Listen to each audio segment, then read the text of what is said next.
So dear students अस्सलाम वालेकुम। जैसे कि आपको पता है अपना पहला टॉपिक हो गया और पहले टॉपिक में सिर्फ और सिर्फ अपने को क्या निकालना था, क्वाड्रेटिक इक्वेशन है या नहीं है, सिर्फ इतना ही पहचानना था ना। तो आपको मैंने क्या बताया था, जिसमें x का हाईएस्ट पावर 2 होगा 2 होगा, that equation is called as what, quadratic equation. Otherwise the equation is not quadratic equation. ये टाइप में कुछ अपन ने क्वेश्चंस पढ़े थे क्वाड्रेटिक इक्वेशन के, जिसमें मैंने क्या बताया था, अगर x का हाईएस्ट पावर 2 आ रहा then the equation is called as quadratic equation. इसके अंदर x का हाईएस्ट पावर ना तो 2 से कम आना ना 2 से क्या आना, ज्यादा आना। फॉर एग्जाम्पल अगर x plus 3 is equal to 0 आया, it is not quadratic equation. X square plus 3x plus 5 is equal to 0 आया, it is a quadratic equation. Why? Because the greatest power of x is 2 and x cube plus 3x square plus 9x plus 5 is equal to 0. It is not a quadratic equation. Why? Because the greatest power of x is what? 3. So it is also not quadratic equation. आज जो अपने को questions करने का है वो थोड़े अलग टाइप के हैं। आज क्या करना है, देखो, represent the following situation in quadratic equation form. मतलब जो अपने को उन्होंने थ्योरेटिकल दिया उसको अपने को एक्चुअल में क्वाड्रेटिक इक्वेशन के फॉर्म में रिप्रेजेंट करना है। देखो, क्वेश्चन सॉल्व करने का जो मेथड है या इसके जो क्वेश्चन है वो एकदम इजी क्वेश्चन रहते हैं, ऐसे बहुत हार्ड क्वेश्चन या टफ क्वेश्चन नहीं रहते। यहाँ पे देखो, the area of rectangular plot. Rectangular plot का मीनिंग क्या है, यहाँ पे जो तुम्हारा प्लॉट है वो कौन से टाइप में है, रेक्टेंगल टाइप में। अब आपको पता है बेटा, रेक्टेंगल की बात आई कि 101% ये टाइप का डायग्राम आता और ये टाइप का डायग्राम आ रहा, मतलब यहाँ पे एक आता लेंथ बराबर और दूसरा क्या आता भाई, ब्रेथ। चलो ठीक है, इधर उधर हो जाता, उसका इतना टेंशन लेना नहीं। एक लेंथ आता और दूसरा क्या आता, ब्रेथ आता। अब उसके बाद इन्होंने क्या बोला, the area of rectangular plot is 528 centimetre square. मतलब ये जो एरिया है रेक्टेंगुलर प्लॉट का वो 528 है सेंटीमीटर स्क्वायर है। द लेंथ ऑफ प्लॉट बराबर, अब उन्हें यहां से इक्वेशन दे रहा, the length of plot is one more. One बोले तो इन जनरली वन ऐसा लिखते। जनरली जब कभी भी क्वेश्चन सॉल्व कर रहे हैं तो मोर का मतलब हमेशा क्या करने का, प्लस पकड़ने का। जब कभी भी आपके पास वर्ड आएगा लेस तो लेस का मतलब क्या लेंगे, माइनस। लेकिन जब कभी भी वर्ड आएगा मोर तो मोर का मतलब क्या लेंगे, plus. The length of what, rectangular plot is one more than twice. What is mean by twice? Twice means multiply by 2. If we multiply anything by 2 then we can call it as twice. Thrice का मतलब 3 से multiply, 4 times बोले तो 4 से, 5 times बोले तो 5 से। Twice its breadth बराबर, ये टाइप में तुम्हारा पूरा कंसेप्ट आएगा।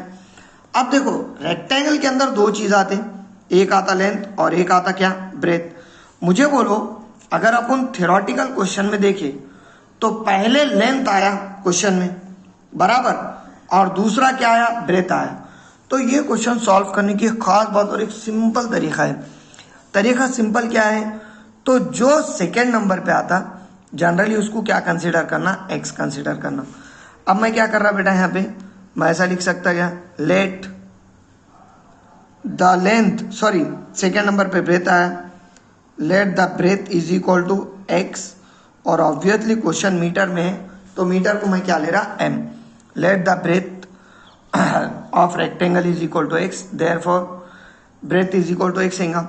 अब मुझे बोलो, अगर मुझे यहाँ पे लेंथ लिखना है तो उन्हें खुद क्या बोल रहा, the length of plot is what, one more. One more बोले तो 1 plus, twice its breath. Twice its breath बोले तो 2 इंटू ब्रेथ को क्या कंसिडर करें अपन, एक्स बराबर है क्या। एकदम सिंपल तरीके से इक्वेशन बनता। जनरली ये 1 मोर जो रहता है या 1 मोर लेस जो रहता, ये 1 प्लस या 1 माइनस 2x के मतलब x के बाद डालते, अपन पहले भी डाले तो चलता, लेकिन मोर के अंदर, अगर लेस के अंदर आ रहा तो हमेशा बाद में डालो। तो इसका मतलब therefore length is equal to, मैं ऐसा लिख सकता क्या भाई, 1 + 2 × x दैट इज 2x और मीटर। अब मुझे बोलो यहाँ पे इन्होंने रिलेशन क्या दिया, इन्होंने क्या करा, एरिया ऑफ रेक्टेंगल दिया 528 बराबर। इसका मतलब क्या है, हियर मैं ऐसा लिख सकता क्या बेटा, यहाँ पे हियर सबसे पहले तो एरिया ऑफ रेक्टेंगल, अब ऑब्वियसली एरिया ऑफ रेक्टेंगल इन्होंने कितना दिया 528 बराबर, क्या ये दिया है। और आपको अच्छे से पता है area of rectangle is nothing but L × B, that is length into breadth is called as area of rectangle. So it is equal to 528। बेटा लेंथ भी अवेलेबल है, ब्रेथ भी अवेलेबल है। लेंथ है तुम्हारे पास 1 + 2x और ब्रेथ है x, that will be equal to what 528। ये छाने वाला है क्या भाई। चलो अब 1 से अगर मल्टीप्लाई करें तो can we write 1 × x that is x, again 2x × x, so we get 2x² और इट इज नथिंग बट 528 बराबर है क्या। जनरली जब अपन क्वाड्रेटिक इक्वेशन लिखते हैं तो मैंने क्वाड्रेटिक इक्वेशन लिखने का मेथड क्या बताया था, ax² + bx + c is equal to 0। So in this type we have to represent any quadratic equation. इसमें x² मतलब x² का टर्म पहले आता, x का टर्म बाद में आता और लास्ट में सिंपल नंबर आता। मुझे बोलो यहाँ पे 2x² है, so can we write 2x² first term, उसके बाद x है, x के सामने कोई साइन नहीं है, जिसका कोई नहीं मैथ के अंदर प्लस रहता, सो 2x² और 528 इक्वल साइन के उधर है। अगर इसको उठा के इधर लाए तो प्लस का ऑब्वियसली उठा के इधर लाए तो माइनस का होता, so -528 is equal to 0 and it is our required answer. ये हमारा फाइनल आंसर है, रिक्वायर्ड आंसर है। क्यों, तो उन्होंने सिर्फ क्या बोला अपने को, जो सिचुएशंस है, जो दिए हुए टर्म्स हैं, उसको क्या करो, एक क्वाड्रेटिक इक्वेशन में रिप्रेजेंट करो, ना कि उसको सॉल्व करो। इसके बाद की जो एक्सरसाइज है 5.2, उसके अंदर अपने को पूरे सॉल्यूशंस पढ़ने का है। आज का अपना टॉपिक भी छोटा है, ऐसा कुछ बड़ा नहीं है, खाली 4 क्वेश्चंस का टॉपिक है। तो इसमें से ये पहला क्वेश्चन हुआ लेंथ ब्रेथ का। अब आओ उसके बाद दूसरे क्वेश्चन पे, ये तो और भी इजी क्वेश्चन है। The product of 2 कॉन्जिगेटिव integer is 306। Product का मतलब आपको पता है बेटा, प्रोडक्ट बोले तो मैथ्स के अंदर मल्टीप्लीकेशन को प्रोडक्ट बोलते हैं। अगर अपन क्वेश्चन को ऑब्जर्व करें तो इन्हें क्या बोलना चाह रहा है अपने को, कि अगर अपन ने 2 कॉन्जिगेटिव इंटीजर लिए और उनको मल्टीप्लाई करें तो उसका मल्टीप्लीकेशन कितना आता, बोल रहा हूँ उन्हें 306 आता। So before starting that question, first of all what is mean by कॉन्जिगेटिव number. बेटा कॉन्जिगेटिव नंबर किसको बोलते हैं ये भी पढ़ना जरूरी है अपने को। तो ऐसे नंबर जो एक के बाद एक आते, that number is called as what conjugative number. For example consider कर लो 4 है, 4 के बाद कौन आता भाई 5, 5 के बाद कौन आता 6, 6 के बाद कौन आता 7, 7 के बाद कौन आता 8। तो these type of numbers are called as what conjugative integers. ये नंबर्स को जनरली कॉन्जिगेटिव इंटीजर बोलते हैं। अब मुझे बोलो पहले नंबर में 1 ऐड करें तो दूसरा नंबर है, दूसरे नंबर में 1 ऐड करें तो तीसरा नंबर है, तीसरे नंबर में 1 ऐड करें तो चौथा नंबर है, और चौथे नंबर में 1 ऐड करें तो 5वां नंबर है। इसका मीनिंग क्या है कि कॉन्जिगेटिव इंटीजर की खास बात क्या रहती, अगर पहला 4 लिए तो can we write second number as 4 + 1, हो सकता ना भाई 4 + 1 5 होता, कॉन्जिगेटिव हो रहा। अगर पहला 5 लिए तो दूसरा 5 + 1 कॉन्जिगेटिव, अगर पहला 6 लिए तो दूसरा 6 + 1 कॉन्जिगेटिव, पहला 7 लिए तो उसके बाद क्या आएगा 7 + 1। इसका मतलब मैं ऐसा लिख सकता क्या, let the conjugative integers are, conjugative integers are spelling पे नको जाओ, अपना अपना लिखो। Integers are x. अब जैसा यहाँ पहला 4 लिए तो दूसरा 4 + 1 हो रहा था, वैसा अगर पहला x लिए तो दूसरा क्या होगा बेटा यहाँ, कैन वी राइट x + 1, ये टाइप में लिख सकते क्या। If your first consecutive integer is x, then your second consecutive integer is what, x + 1। अब आओ क्वेश्चन पे, इन्हें क्या बोल रहा, दोनों का प्रोडक्ट कितना है भाई, 306 है। इसका मीनिंग क्या है कि x into the bracket x + 1 या x into x + 1 is equal to 306। ये दिया है क्वेश्चन में, the product of two consecutive integer is 306। That's why if we consider first number as x, then second number is x + 1. So can we write x into x + 1 is equal to 306. Now if we multiplied it with x, then we get x into x, that is x square, and x into 1 is nothing but 1x, that will be equal to 306. Plus का 306 है, उठा के डाला है तो क्या होगा, minus का। that's why can we write x square plus 1 into x, that is x, 1x लिखो या x लिखो कुछ फर्क नहीं पड़ता, -306 इज इक्वल टू क्या, 0। सो it is your final answer. ये तुम्हारा फाइनल आंसर है। क्यों, तो अपने को सिर्फ क्वेश्चन में क्या दिया उन्होंने कि एक इक्वेशन बना के छोड़ दो, ना कि उसको पूरा सॉल्व करो। दैट्स वाई अपन क्या कर रहे हैं, यहाँ पे सिर्फ इक्वेशन बना रहे और छोड़ दे रहे। ठीक है, ये तो हो गए तुम्हारे 2 क्वेश्चंस। अब इसके बाद के जो 2 क्वेश्चन है, ये सबसे इंपॉर्टेंट क्वेश्चन है और ये सॉल्व भी करने का अपने को, खैर अभी नहीं, आगे सॉल्व करना है, मगर सॉल्व करना है। देखो, Rohan's mother is 26 old then Rohan. इसका अगर अपन मीनिंग देखें तो क्या मीनिंग होता बेटा इसका, कि रोहन की माँ जो है वो रोहन से कितने साल बड़ी है, 26 साल बड़ी है। ये छुड़ाना इसका मतलब, the product of their age 3 years from now. मतलब अपन ने क्या करे, रोहन की एज निकाले, उसकी माँ की एज निकाले, और आज से 3 साल बाद उनकी एज जो भी आएंगी उसका मल्टीप्लिकेशन करें। आज की एज का नहीं है। देखो, इसके अंदर जो मल्टीप्लिकेशन है वो करंट एज का नहीं है, यहाँ से 3 साल बाद की एज का है। तो आज से 3 साल बाद अगर इनकी एज का अपन मल्टीप्लिकेशन करें तो वो मल्टीप्लिकेशन कितना आता बोल रहा हूँ, उन्हें 360 आता बोल रहा हूँ। तो अपने को यहाँ पे क्या करना है बेटा, so we have to find the age of Rohan, या we need to find the age of Rohan. देखो, यहाँ पे 2 चीज़ निकालना है। पहले तो रोहन की और उसकी माँ की करंट एज निकालना है, और दूसरा क्या, यहाँ से 3 साल बाद उनकी माँ और रोहन कितने साल का होगा वो निकालना है, और उसका मल्टीप्लिकेशन करना है। सिर्फ ये देखने दिखाने में इतना लंबा है, कंफ्यूजिंग क्वेश्चन है, लेकिन अगर अपन इसका आंसर देखें या इसको सॉल्व करना स्टार्ट करें तो एकदम इजी जाता। मैं ऐसा लिख सकता है भाई, let the age of Rohan.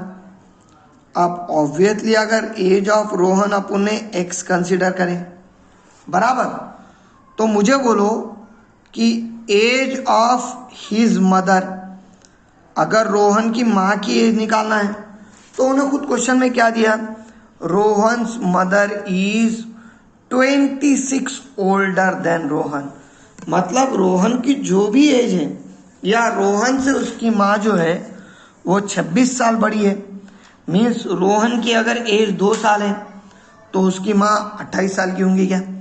अगर रोहन 4 साल का है तो उसकी माँ कितने साल की हो जाएंगी, 30 साल की हो जाएंगी।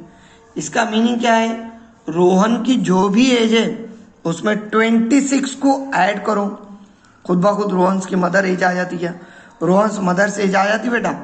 सो can we write mother's age is equal to x plus क्या, 26। और ऑब्वियसली ये भी ईयर्स में आएगा और ये भी ईयर्स में आएगा, नहीं तो महीनों में करके रखो, ऐसा काम न करो। अब उसके बाद आओ क्वेश्चन में, 3 years फ्रॉम नाउ। मतलब बेटा क्या मैं ऐसा लिख सकता, 3 years फ्रॉम नाउ। अगर 3 साल यहाँ से 3 साल देखें तो जो रोहन की एज है वो क्या होने वाली है भाई, Rohan's age is equal to, आज रोहन 1 साल का है, 3 साल बाद कितने साल का होगा? अगर आज रोहन की एज अपन 5 साल लिए तो 3 साल बाद 5 + 3 8 साल का हो जाता कि नहीं? आज रोहन 10 साल का लिए तो 10 + 3 13 साल का हो जाएगा। मतलब अगर यहाँ से 3 साल बाद की एज निकालना है तो जो भी आज की एज है उसमें 3 को ऐड करना पड़ेगा क्या? दैट इज x + 3 का। सेम पैटर्न में अपन ऐसा लिख सकते क्या? Rohan's mother age is equal to, भाई रोहन के मदर की एज आज कितनी है? x + 26 है। 3 साल बाद निकाल रहे हैं मतलब +3 करना पड़ेगा क्या? So can we write x + 26 + 3 that is 29। देखो बेटा, ये जो क्वेश्चन के अंदर थोड़ा कंफ्यूजिंग पार्ट है, बाकी तो ऐसा कुछ पार्ट कंफ्यूजिंग है नहीं इसमें। 3 साल बाद की एज निकाल रहे, इसके वास्ते अपन ने +3 करे, ठीक है। अब उसके बाद इन्हें खुद क्या दिया? The product of there edges is 360। इसका मतलब 3 साल बाद की रोहन की एज और 3 साल बाद उसकी माँ की एज, ये दोनों का मल्टीप्लिकेशन करें तो कितना आता? 360 आता। ये दिया है क्वेश्चन में। चलो अब मल्टीप्लाई करने का मेथड आपको पता है, 2 ब्रैकेट को पहला नंबर उठाते दोनों को मल्टीप्लाई करते, फिर दूसरा नंबर उठाते दोनों को मल्टीप्लाई करते। So obviously x × x x², x × 29 that is 29x, again 3 × x that is 3x। Now 3 × 29, 29 को 3 से मल्टीप्लाई करें तो आई थिंक 57 आएगा। सो 57 इज इक्वल टू 360, बराबर है क्या है? अब मुझे बोलो that's why we can write x², 29 + 3x that is 32x, बराबर है क्या है?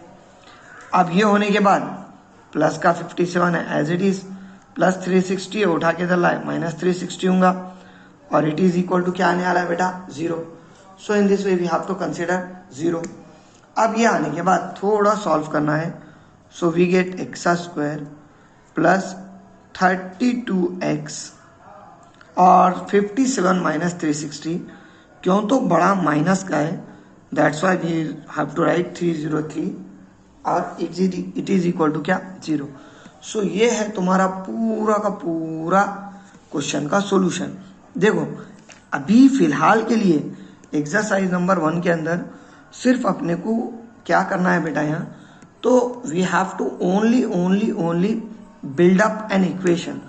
अपने को सिर्फ इक्वेशन बनाना सीखना है, क्वाड्रेटिक इक्वेशन बनाना सीखना है, ठीक है। अब ये तो बन गया क्वाड्रेटिक इक्वेशन रोहन्स का और रोहन्स की माँ का। अब आओ उसके बाद इक्वेशन में लास्ट वाला। वैसा भी साइंस आप लोगों का बहुत अच्छा है। सो सबसे पहले अपने को क्या करने का है? साइंस के अंदर एक फॉर्मूला पढ़े थे आप लोग, speed is equal to distance upon time का, याद आ रहा क्या कुछ? ये फॉर्मूला सबसे ज्यादा ये क्वेश्चन के अंदर यूज होने वाला है। Speed is equal to distance upon time का फॉर्मूला अपने को यूज करना है, ठीक है। और मेरे ख्याल से 9 के चैप्टर में भी पढ़े आले आप। सो देखो सबसे पहले अपने को यहाँ पे जो पढ़ना है वो है ट्रेन का क्वेश्चन। ट्रेन में तो बैठे होंगे, खैर साल भर से कोई बैठ रहा नहीं वो अलग बात है, लेकिन ये क्वेश्चन पूरा ट्रेन का है। A train travels a distance of 480 kilometre at a uniform speed. मतलब क्या कि एक ट्रेन है जो 480 किलोमीटर का डिस्टेंस तय करी या डिस्टेंस कवर करी विथ सेम स्पीड, मतलब स्पीड शुरू से आखिर तक सेम थी। यूनिफॉर्म स्पीड आपको पता है सेम स्पीड रहती। If the speed had been 8 km/h less, अगर अपन ट्रेन की जो स्पीड है वो 8 km/h कम करते थे, मतलब अगर पहले ट्रेन 60 की स्पीड से जाती थी तो अगर अपन ने उसको 52 की स्पीड पे कर देते थे, then it would take 3 more hours to cover the same distance. क्यों तो आपको पता है बेटा कि अगर स्पीड बढ़ा दिए तो जाहिर सी बात है टाइम ज़्यादा लगने, सॉरी अगर अपन ने स्पीड बढ़ाए तो टाइम कम लगता जाने के लिए, और अगर स्पीड कम करें तो टाइम ज़्यादा लगता जाने के लिए। तो इन्हें भी क्या बोल रहा कि अगर अपन ने 8 किलोमीटर कम कर दिए किसकी स्पीड? ट्रेन की, तो अपने को पहले के टाइम के मुकाबले में 3 घंटे ज़्यादा लगने वाले हैं।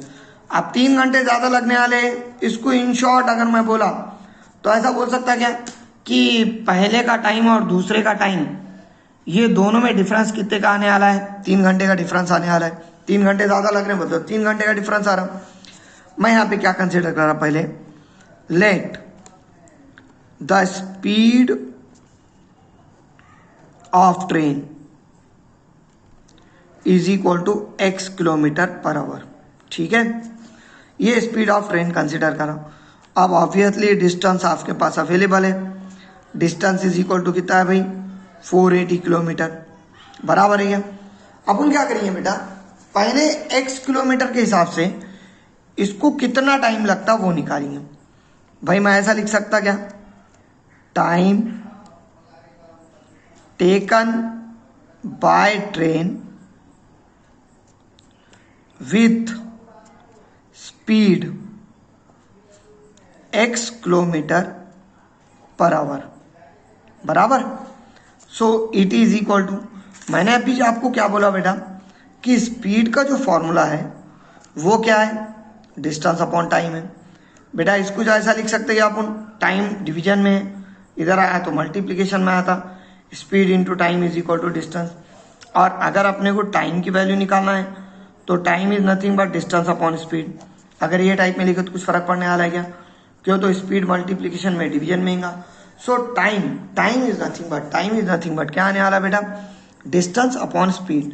अगर अपन ने डिस्टेंस को स्पीड से डिवाइड करे तो टाइम आता। मुझे बोलो पहले का टाइम निकाल रहे अपन, time is nothing but distance upon speed. मुझे बोलो डिस्टेंस कितना है अपने पास? 480, और स्पीड कितनी है बेटा? x। चलो ये पहला आया टाइम, कहीं में आएगा ये पूरा टाइम? आवर्स में। अब मुझे बोलो मैं दूसरे टाइम पे ऐसा लिख सकता क्या, time taken by train with speed x minus 8 kilometre per our. उन्हें खुद क्या बोल रहा था कि अगर अपन ने स्पीड को 8 कम करें बोले तो जो पहली स्पीड है उसमें से 8 को माइनस करना पड़ेगा क्या? दैट्स व्हाई मैंने ऐसा लिखा, time taken by train with speed x minus 8 kilometre per hour. Then formula same आएगा बेटा, डिस्टेंस अपॉन स्पीड, और इट इज नथिंग बट, खैर डिस्टेंस तो सेम है लेकिन स्पीड कितनी है बेटा यहाँ? x minus 8। तो ये टाइप में आपको टाइम दोनों का निकालना है, पहले x किलोमीटर पर आवर के हिसाब से कितना टाइम लगता, और दूसरा जो सबसे इंपॉर्टेंट चीज़ है वो क्या है बेटा, तो स्पीड 8 कम करे तो कितना टाइम लगता।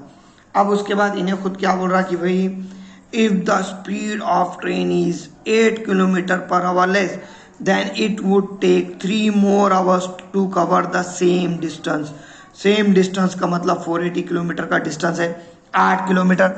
अगर 8 किलोमीटर पर आवर की स्पीड कम करे तो डिस्टेंस या जो तुम्हारा टाइम है वो 3 घंटे ज़्यादा लग रहा। इसका मतलब मैं ऐसा बोल सकता क्या, स्पीड कम रही तो टाइम ज़्यादा लगता ना। इसका मतलब मैं ऐसा बोल सकता क्या भाई, कम स्पीड कम करे वाले टाइम और स्पीड वाला टाइम दोनों में डिफरेंस कितने का है? 3 का है। अब डिफरेंस 3 का है, हाँ अब डिफरेंस 3 का है, इसका मतलब ही मैं ऐसा लिख सकता क्या भाई कि पहले का दूसरे का टाइम माइनस पहले का time is equal to what? 3। मतलब इक्वेशन जो बनेगा अपना वो ये टाइप पे बना सकते क्या अपन, पहले का दूसरे का टाइम बोले तो 480 upon x minus 8 minus 480 upon x, और इट इज नथिंग बट 3 बराबर है। देखो यहाँ तुमको मैंने क्या बोला था, अपन ने दोनों के टाइम निकाले, दूसरे के टाइम में से पहले का टाइम माइनस करो और वो कितना आएगा बेटा यहाँ पे 3 आवर्स आएगा। क्यों, तो उन्होंने क्या बोला 3 घंटे का दोनों में डिफरेंस आ रहा। इसके वास्ते अपन ने क्या करे, दूसरे का टाइम माइनस पहले का टाइम इज इक्वल टू 480 लिखे। मुझे बोलो यहाँ पे अगर अपन चेक करें तो कुछ कॉमन निकालता क्या, ऑब्वियसली 480 कॉमन निकलता।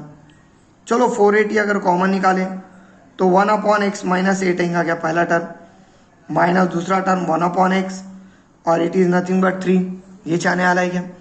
चलो 480 again remains as it is, obviously cross multiplication करें तो x माइनस एक्स माइनस 8। देखो बेटा यहाँ पे ब्रैकेट लेना ज़रूरी है। क्यों ज़रूरी है ब्रैकेट लेना? बिकॉज यहाँ पे x माइनस 8 आ रहा, दो टर्म आ रहे, इसके वास्ते ब्रैकेट लो। और नीचे भी x इंटू एक्स माइनस 8 आएगा। ये तो खैर आप लोगों ने करे आले हैं, फिर भी डबल से बता रहा। दो फ्रैक्शन के बीच में अगर प्लस या माइनस आया तो क्रॉस मल्टीप्लीकेशन होता, इसलिए ऐसा करें। So we get 480 into the bracket x minus x minus minus plus 8 divided by x into x x square minus x into 8x और obviously it is equal to क्या 3। चलो plus x minus x cancel हो जाता, बराबर है। बेटा मुझे बोलो x square minus 8x division में उठा के उधर लेके तो क्या में जाएगा? मल्टीप्लीकेशन में जाएगा क्या? सो कैन वी राइट इसको ऐसा लिख सकते हैं अपन। सबसे पहले तो चलो बचे वाला लिख दिए, ऊपर 480 बचा क्या, divided by x square minus 8x obviously it is equal to 3। बेटा ये चाहने वाला है क्या? अब मुझे बोलो यहाँ पे जो सबसे इंपॉर्टेंट चीज़ है, इसके डिवीजन में एक दिए तो क्रॉस मल्टीप्लीकेशन होता, और cross multiplication that is 480 is equal to what 3 into the bracket x square minus 8x। और अब इसको अगर अपने को सॉल्व करने का है तो 3 से मल्टीप्लाई करो। If you multiplied it with 3 then we get 480 is equal to 3x square minus 8x बराबर है क्या? मुझे बोलो क्वाड्रेटिक इक्वेशन में एक साइड 0 आता, बेटा प्लस का 480 है, उठा के उधर ले गए तो क्या होगा minus 480। So can we write इसको अगर अपन ऐसा लिखा तो कुछ गलत है। या देखो बोला 3x square minus 8x minus 480, सिर्फ 0 इधर जो बच रहा वो उधर लिख रहा हूँ मैं, इज इक्वल टू 0। कभी कभी 3x स्क्वायर प्लस 24x आएगा। ये क्यों 24x आएगा? बिकॉज 3 से मल्टीप्लाई कर रहे बेटा यहाँ अपन, सो 24x लो, सॉरी भैया। सो वी गेट 3x स्क्वायर, थोड़ा अच्छा लिख देता मैं, we get 3x square plus minus 24x minus 480 is equal to 0।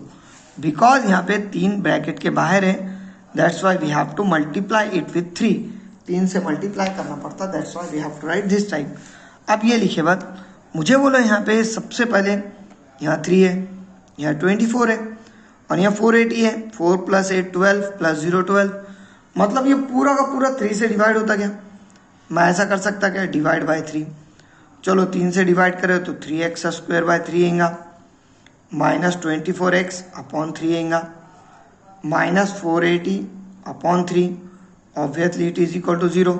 3 3 cancel, 3 1 जा 3, 3 8 जा 24, 3 1 जा 3, 3 1 जा 3, एक बचा 3 6 जा 18, 0 बराबर है क्या भैया? So can we write your final answer as x square minus 8x minus 160 is equal to minus 160 is equal to 0। सो ये है तुम्हारा फुल एंड फाइनल आंसर। ठीक है, तो ये टाइप में क्वेश्चन को सॉल्व करने का है। देखो क्वेश्चंस में अगर कुछ भी डाउट है बेटा तो पूछो।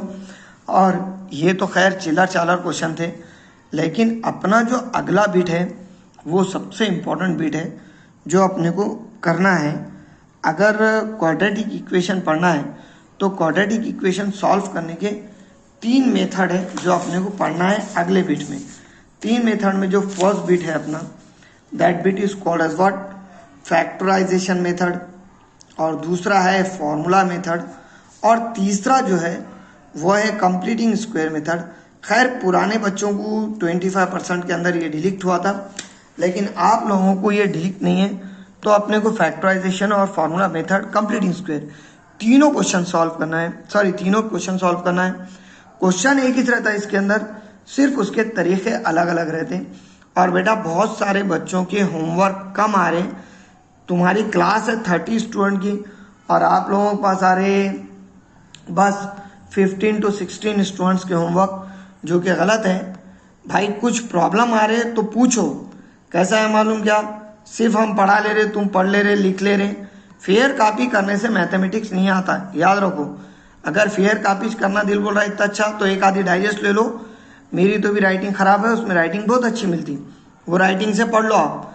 फेयर कापी या क्लियर राइटिंग जरूरी नहीं है, तुम्हारी अंडरस्टैंडिंग जरूरी है। अगर आपको कुछ नहीं समझ रहा तो पूछो बेटा, ठीक है। Thank you.